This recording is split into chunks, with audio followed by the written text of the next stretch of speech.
আরও একটা দুর্দান্ত পারফরমেন্স দেখালেন বাংলার রাজপুত্র হামজা চৌধুরী। দলের 2-0 গোলের জয়ের রাতে অনন্য পারফরমেন্স করলেন, সঙ্গে দলের প্রয়োজনে রেফারির সঙ্গে মাতলেন বাঘ বিতণ্ডাতে। তার কাছে আর্মব্যান্ড নেই, তারপরেও শেফিল্ড ইউনাইটেডের প্রকৃত নেতাই যেন হয়ে উঠেছিলেন চৌধুরী সাহেব।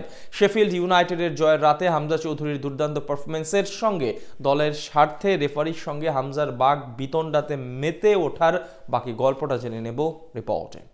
রেফারির সঙ্গে বাক্য বিনিময় করছেন বাংলার রাজপুত্র হামজা চৌধুরী। মনের ঈশান কোণেতে প্রশ্ন উকি দেয়, এমন কেন করছেন শান্ত স্বভাবের হামজা?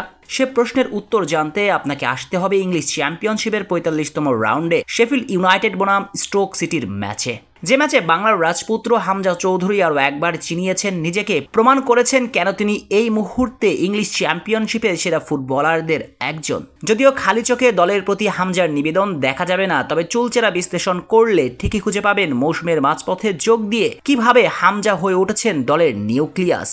এটার ব্যাখ্যা আরও একটু আলাদাভাবে করা যেতেই পারে। বাংলার রাজপুত্র এখন পর্যন্ত শেফিল্ড জার্সিতে খেলেছেন 16 ম্যাচ। এই 16 ম্যাচের মাঝে পারফর্ম করেছেন 3টি ভিন্ন ভিন্ন পজিশনে। দলের প্রয়োজনে 10 ম্যাচে খেলেছেন ডিফেন্সিভ মিডফিল্ডার হিসেবে, 4 ম্যাচে খেলেছেন রাইট ব্যাক হিসেবে, বাকি 1 ম্যাচে তিনি পারফর্ম করেছেন সেন্ট্রাল মিডফিল্ডার হিসেবে।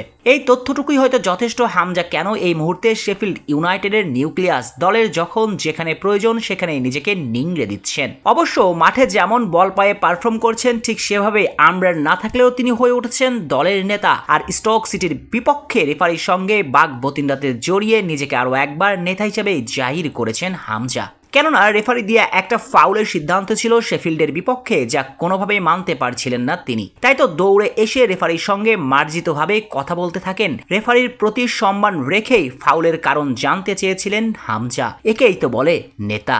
অবশ্য ওই এক ঘটনাতেই সীমাবদ্ধ ছিলেন না চৌধুরী সাহেব, বরং স্টোক সিটির বিপক্ষে পুরো মাঠ জুড়েই দাপিয়েছেন।